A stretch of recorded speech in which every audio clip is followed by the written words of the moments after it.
2025 में होली कब मनाई जाएगी? बहुत से लोगों के मन में ये सवाल होगा कि 2025 में होली कब है और होलिका दहन भी कब है। तो क्या बहुत से लोग के मन में होगा कि क्या 13 मार्च को होली है या 14 मार्च को। तो मैं चलिए आपको विस्तार में बताती हूँ कि होली किस दिन है। हर साल होली का त्यौहार चैत्र माह के कृष्ण पक्ष की प्रतिपदा तिथि को मनाया जाता है। रंगों के त्यौहार को होली के नाम से जाना जाता है। इस बार होली का त्यौहार 14 मार्च शुक्रवार को मनाया जाएगा। तो आप लोग को जो भी कन्फ्यूजन थी तो मैं आप लोगों को क्लियर करती हूँ कि इस बार होली का त्यौहार 14 मार्च को शुक्रवार के दिन मनाया जाएगा। होली से एक दिन पहले होलिका दहन करने की परंपरा है।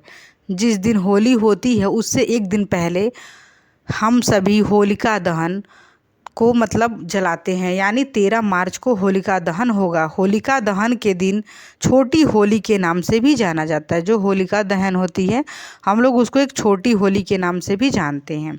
हिंदू पंचांग के अनुसार फाल्गुन मास की पूर्णिमा के दिन बुराई पर अच्छाई की जीत के रूप में होलिका दहन किया जाता है।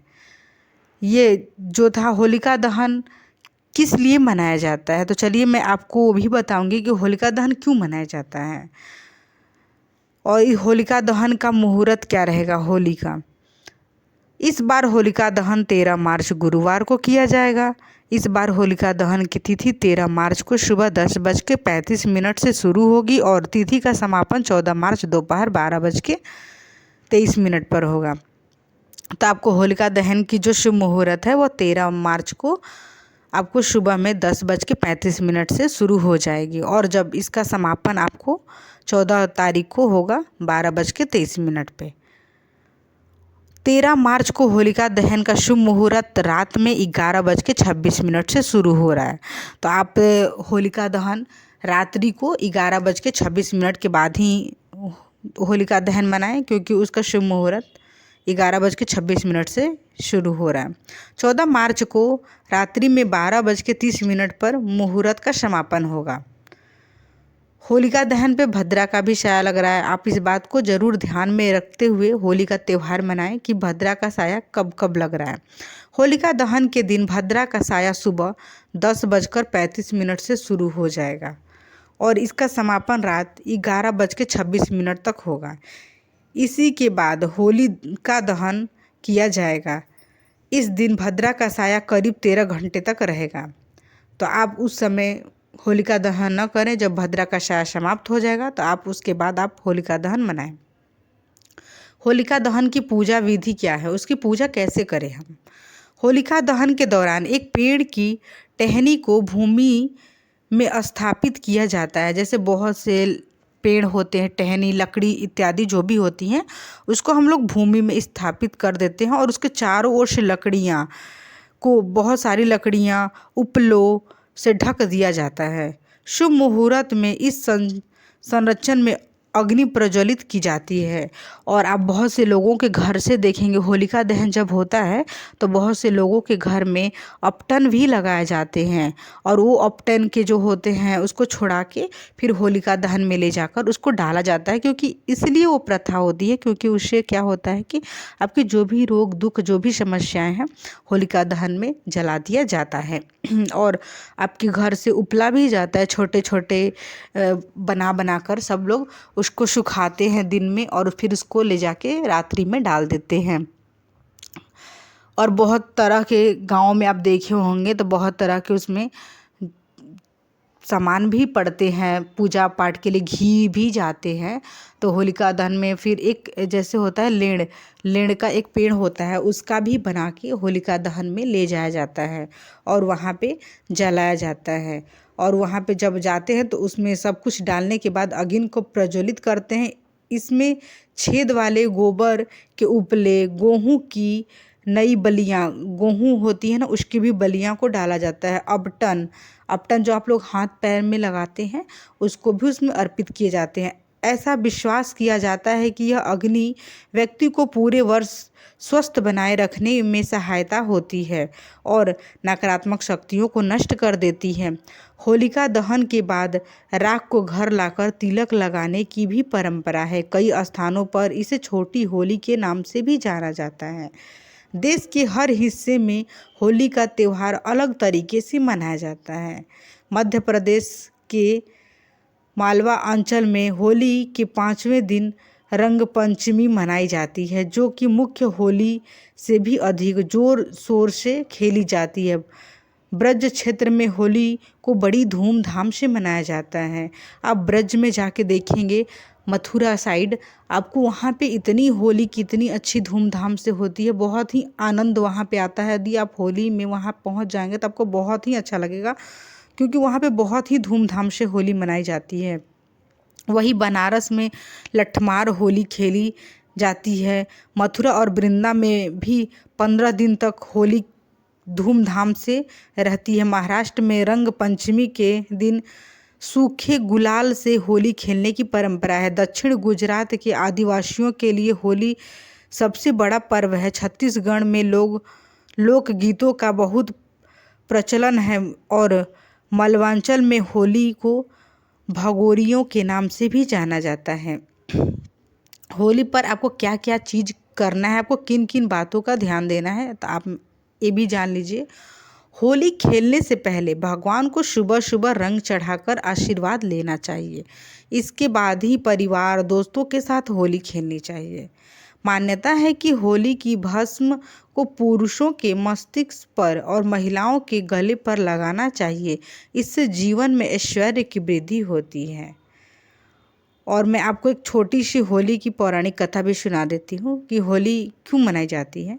फागुन मास की पूर्णिमा को बुराई पर अच्छाई की जीत को याद करते हुए होलिका दहन किया जाता है।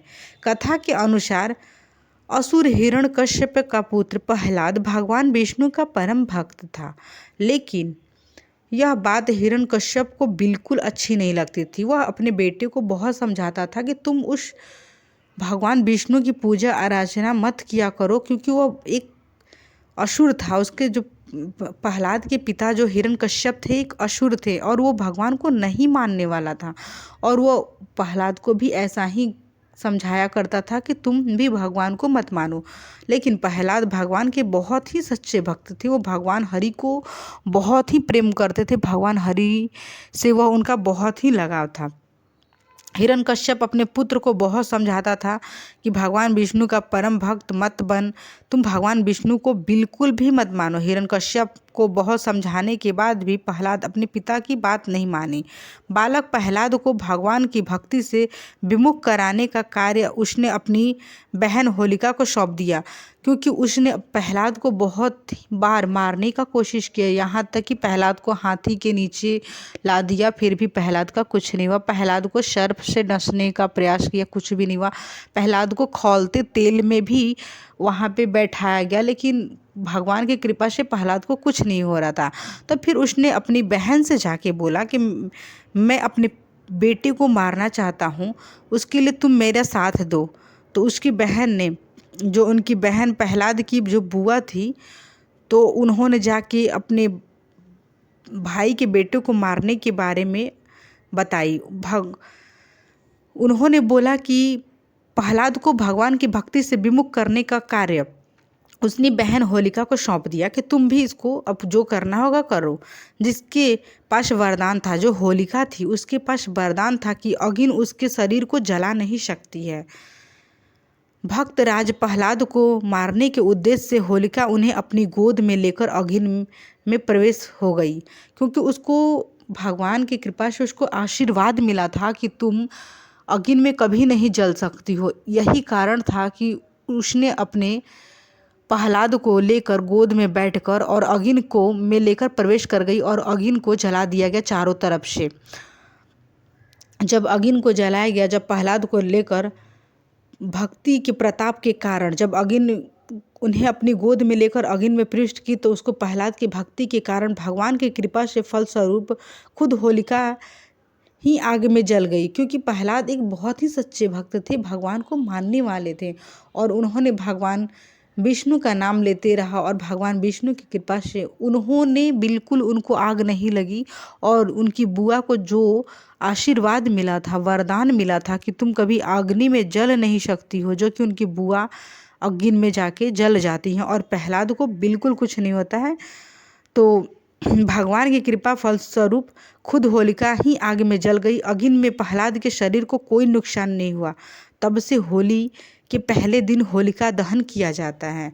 उसी समय से यह प्रथा हुआ कि होली के पहले एक दिन पहले से होलिका दहन का त्यौहार मनाया जाता है। आपके घर में जो भी नकारात्मक, जो भी नेगेटिविटी है, वो सारे होलिका दहन में जला दिया जाता है और उसके बाद बहुत ही धूमधाम और हर्षोल्लास के साथ होली का त्यौहार मनाया जाता है। होली का त्यौहार बहुत ही हिंदू धर्म के लिए बहुत ही उत्सव के रूप में मनाया जाता है। लोग बहुत ही धूमधाम से होली का त्यौहार मनाते हैं। घरों में पुए पकवान 56 टाइप के भी भोग बनते हैं, 56 प्रकार के। होली के त्यौहार पे लोग एक दूसरे के घर आते हैं और एक दूसरे को अबीर गुलाल लगाते हैं और उनके गले मिलते हैं और बूढ़े जो होते हैं, जो अपनों से बड़े होते हैं, उनके लोग पैर छूते हैं और वो अपने प्रेम स्नेह उनको देते हैं। होली का त्यौहार बहुत ही अच्छा होता है, अच्छा लगता है। होली के त्यौहार में आप देखे होंगे कि जो लोग बाहर रहते हैं, होली के त्यौहार में वो लोग घर चले जाते हैं। होली का ही एक ऐसा त्यौहार है जो हर किसी के अंदर रंग भर देता है। ये रंगों का त्यौहार है, इसको बहुत ही धूमधाम से मनाया जाता है। तो मैं आप लोग को क्लियर कर दी कि होली का त्यौहार आप लोग को 14 तारीख को ही मनाना है। 13 को होलिका दहन है और 14 तारीख को आपको होली का त्यौहार मनाना है। आप भी धूमधाम से होली का त्यौहार मनाइएगा। बहुत ही होली का त्यौहार अच्छा लगता है। हिंदू धर्म के लिए बहुत ही अच्छा पर्व माना गया है। तो मैं इस वीडियो के माध्यम से आप लोग को यही बताना चाहती थी कि होली का त्यौहार 14 मार्च को मनाया जाएगा। तो यदि आप लोग को मेरी यह वीडियो पसंद आई होगी तो आप मेरे वीडियो को लाइक शेयर एंड सब्सक्राइब जरूर करिएगा और इसी तरह का वीडियो देखने के लिए मेरे यूट्यूब चैनल पर बने रहिएगा। यदि आप मेरे यूट्यूब चैनल पर नए हैं, यदि आपने अभी तक मेरे चैनल को सब्सक्राइब नहीं किया है तो कृपया करके आप इसे सब्सक्राइब भी कर लीजिएगा और बेल आइकन को भी दबा लीजिएगा, जिससे आप लोग को नोटिफिकेशन मिलता रहेगा। भगवान हरि की कृपा से आपके भी सभी दुख दूर होंगे। भगवान विष्णु की कृपा आप लोग पे बनी रहेगी और आप लोग अपने अपने घरों में होली का त्यौहार अच्छे से मनाइएगा, स्वस्थ एंड मस्त रहिएगा। और मेरे वीडियो को देखने के लिए आप लोग का बहुत बहुत धन्यवाद। भगवान आपकी सभी मनोकामनाएं पूर्ण करें। हैप्पी होली आप लोग को एडवांस में मेरे तरफ से। इस वीडियो को मैं अब यहीं पे एंड करती हूँ।